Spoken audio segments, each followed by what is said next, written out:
Attorney Jonathan Elson, reminding you that if you've been injured in an auto accident, it's important to have somebody on your side. When you need a lawyer, then you need Nelson. Just before midnight last night, we were dispatched part of a task force assignment, which means that there was apparatus from 3 separate departments. Beatty, Ambergosa, and Prompt Fire Rescue responded to the report of a 2-vehicle accident, significant damage between a pickup truck and a semi. The initial reports were the semi truck was afire, and also that the other vehicle involved was split in half. So it appeared to be a significant issue. The task force assignment was dispatched. Apparatus responded. Ambergosa's local. Ambergosa Fire Chief arrived to find the semi truck, in fact, fully involved. Well, mostly involved. The tractor part was fully involved, and it extended to the box trailer, and the first half of that trailer was compromised by the fire. The impact in the fire had caused that trailer to pretty much kind of fold almost in a third. So the rear of it was off the ground to a certain degree.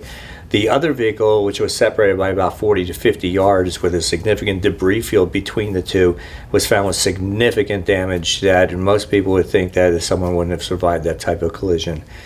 In fact, in both cases, the drivers of each vehicle were mostly uninjured.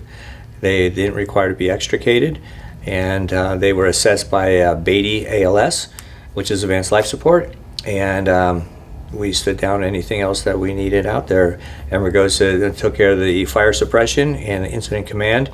My responsibility was pretty much the investigation, just make sure from a DEM perspective that there was no hazardous material stored on that truck, and Beatty handled the EMS aspect. So overall, everyone did a great job, and the outcome is really what's important, and is the fact that there was no serious injuries. Potentially one of the drivers may have fallen asleep, crossed over the center line, and then impacted the other vehicle. And in doing so, the impact wasn't a direct head-on, but it was an offset head-on, which is probably what saved both their lives. There's usually a manifest that's maintained by the driver in the cab of the truck. That manifest describes the nature of the materials. It doesn't describe each package, but it describes the nature of the materials. There's also a secondary visual, which would be placards if there was reportable quantities of hazardous materials stored on that truck. It does not capture non-reportable quantities of hazardous materials, so we still have to be very careful. But in this case, because the cab was so well involved in fire, we had not a manifest to reference. The driver did not speak English, but through an interpreter we determined that most of the materials appear to be food related and therefore not hazardous. However, just in general terms, the nature of the cab burning, the materials that make up a cab and the trailer are still hazardous for respiratory. So we needed to make sure that everybody had SCBA, took the necessary precautions. So there was a significant debris field. There were pieces and parts scattered for about 40, 50 yards.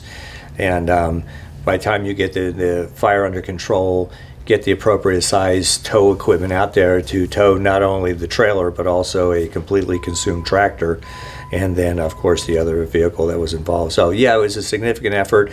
NHP managed it well, had everything closed down for everyone's safety, and it was overall a successful outcome, which could have been much different than that. Drowsy driving, just pull over to the side of the road and take a nap, but make sure if you do, you're well off the roadway. Don't park exactly on the shoulder, trying to move off.